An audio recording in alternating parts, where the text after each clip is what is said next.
Olá, feministas! Hoje, no programa Feminismo Literário, iremos conversar sobre a lição 11, a posição das mulheres no direito, do livro Manual de Sociologia Jurídica, Introdução a uma leitura externa do direito, da incrível Ana Lúcia Sabadell. Eu me chamo Raíssa Ribeiro, sou doutoranda em Direito, professora de Direito Constitucional e apresentadora desse nosso programa. Vem comigo!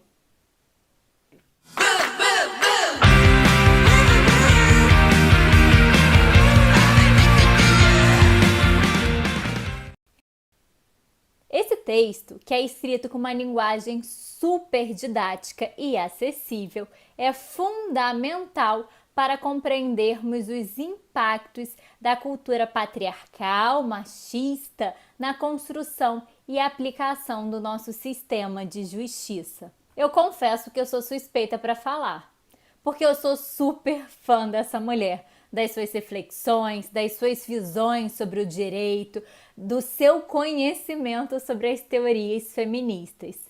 Eu sou suspeita sim, mas eu também duvido que se você, ao ler qualquer texto dela ou escutá-la falar em algum evento, em alguma palestra, também não vai se apaixonar por ela.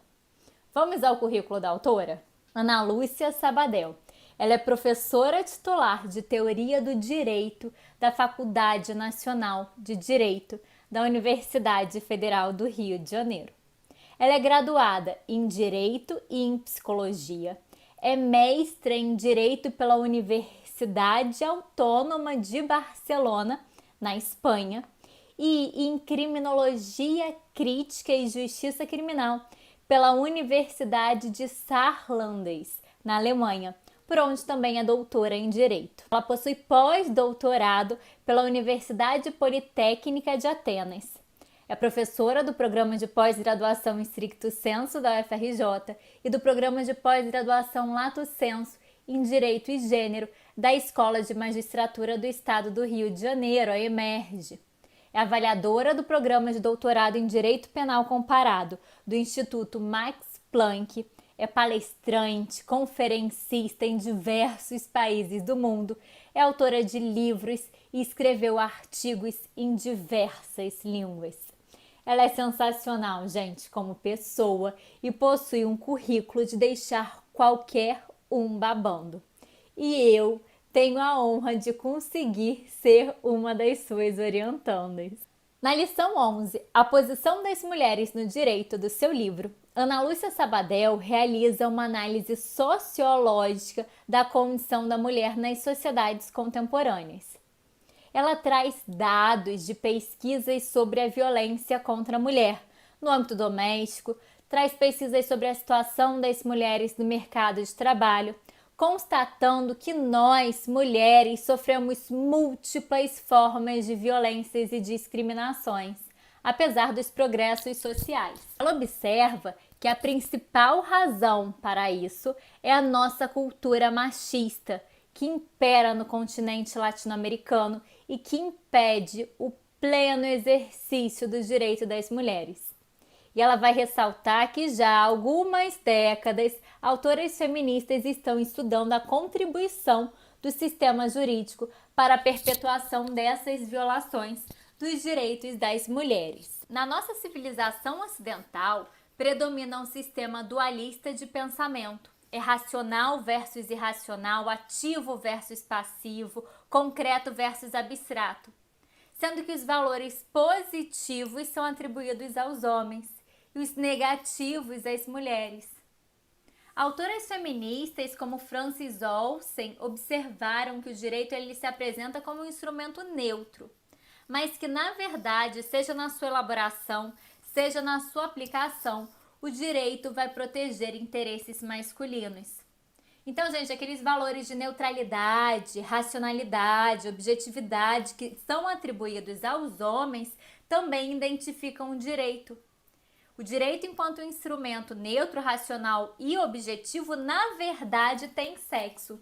E esse sexo é masculino. Assim, os estudos feministas identificaram alguns tipos de problemas.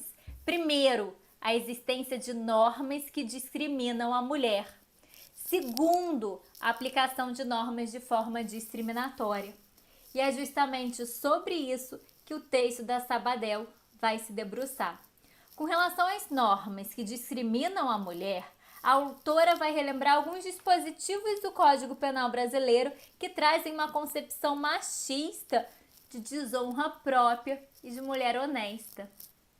Com relação à aplicação das normas aplicadas de forma discriminatória, a autora ela vai relembrar, por exemplo, que o crime de estupro ele é julgado, aplicado não raras vezes com argumentos a favor do agressor que são sexistas. Por exemplo, argumentos sobre o tamanho da roupa ou da vestimenta da vítima, o fato dela estar alcoolizada, dela se vestir como uma prostituta, e uma nítida inversão de papéis entre vítima e agressor. A autora ela vai desenvolver o conceito de patriarcalismo jurídico. O patriarcado ele consiste em uma forma de relacionamento, de comunicação entre os gêneros, que é caracterizada pela dominação do gênero feminino pelo masculino, que indica o predomínio de valores masculinos pautados em relações de poder, que vão ser exercidas por meio de complexos mecanismos de controle social que vão oprimir e marginalizar as mulheres.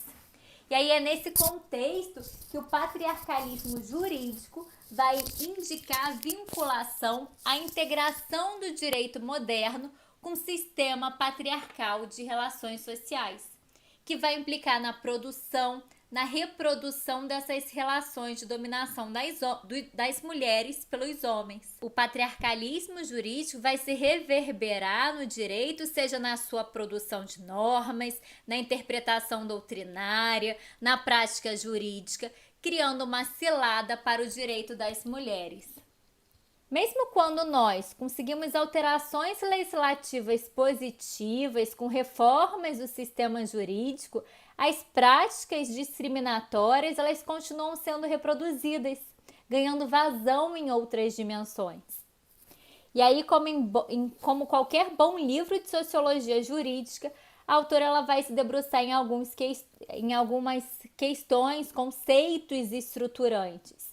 E ela vai falar de distinções entre sexo e gênero, público e privado, tratar a questão da violência contra a mulher, analisar os impactos do empréstimo jurídico dos institutos de outros países e verificar o impacto da inclusão das mulheres como operadoras do direito para a promoção dos nossos direitos. Com relação à dicotomia entre sexo e gênero, a autora ela vai esclarecer que o sexo se refere a uma perspectiva biológica, enquanto o gênero vai indicar diferenças entre os sexos que vão além das biológicas, sendo então decorrentes de uma construção social da realidade. E ela vai citar aqui uma frase célebre de Simone de Beauvoir: não se nasce mulher, torna-se mulher. Pensando dessa forma, a gente vai abandonar aquele discurso naturalista que apresenta aquelas distinções entre homens e mulheres como eternas e necessárias. E aí, quando alguém disser ou identificar mulheres como sexo frágil, nós podemos, por exemplo, perguntar se trata de uma fragilidade que é biológica ou do resultado de uma construção social que é passível de mudança.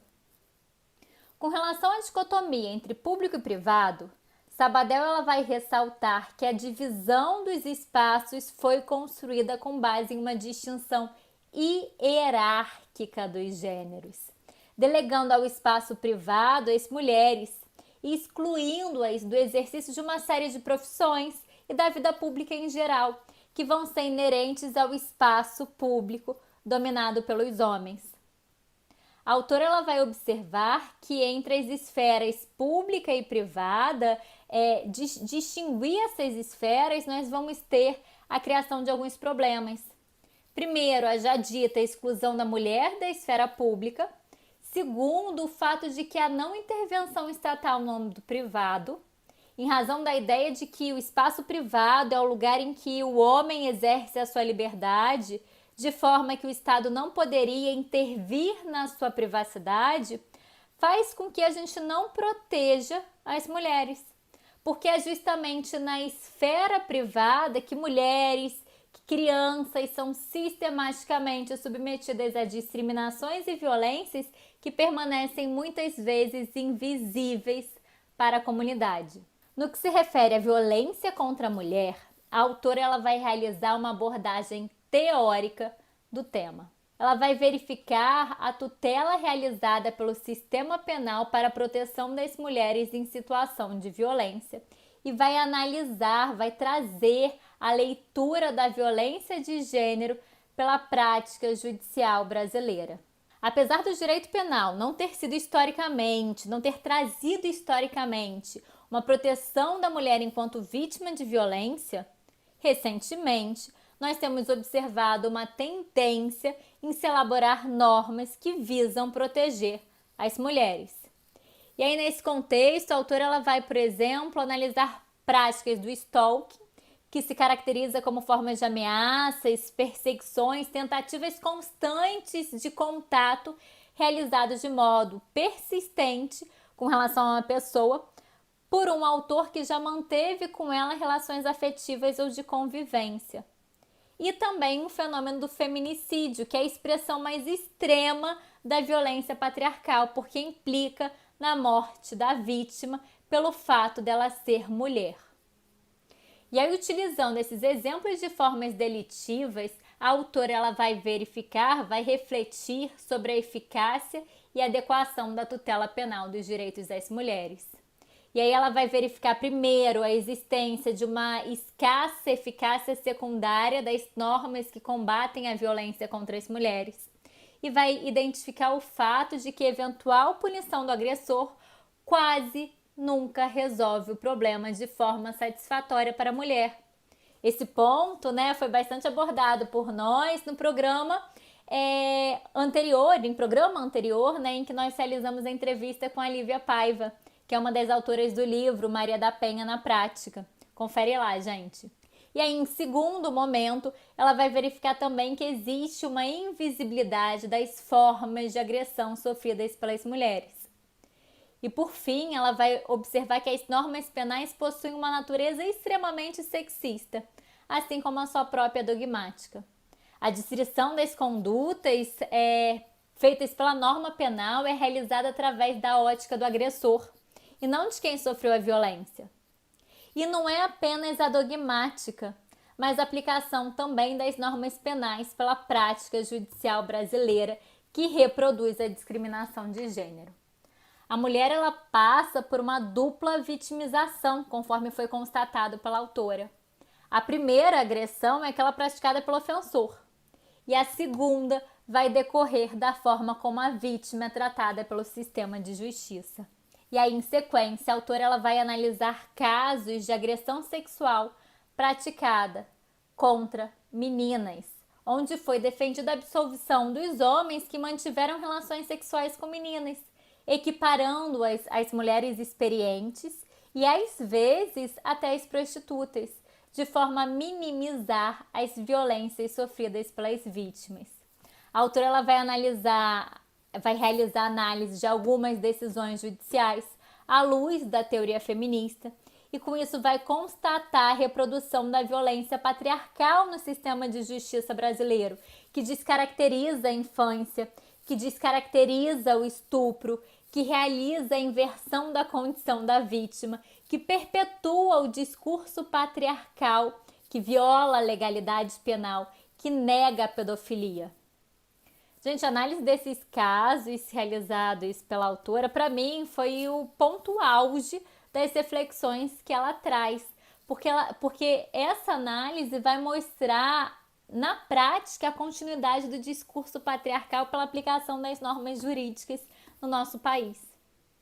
Para Ana Lúcia Sabadell, a melhor forma da gente combater a violência contra a mulher é ensinar a todos, sobretudo os que estão em formação, que homens e mulheres merecem igual respeito e consideração.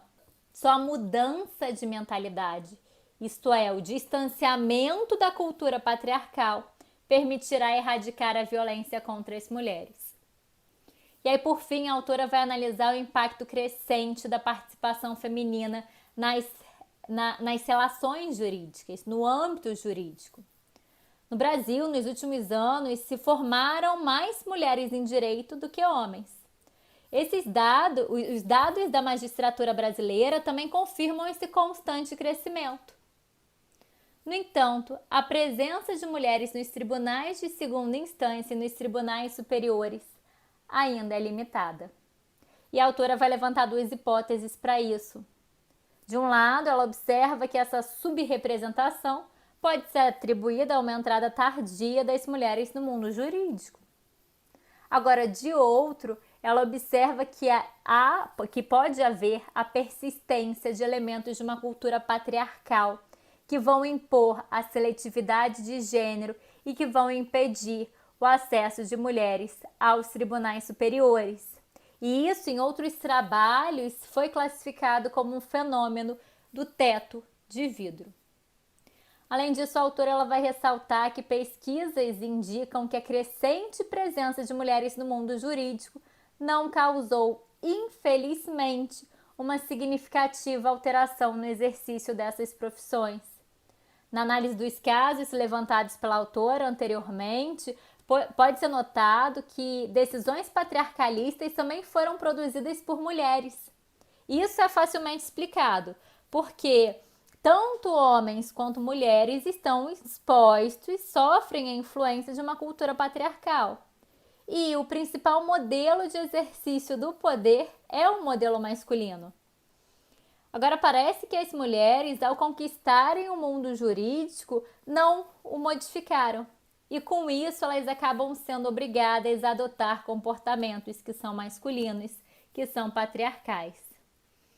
Reflexões muito importantes, não é mesmo? Gente, eu desejo uma excelente leitura para vocês. Até o nosso próximo encontro.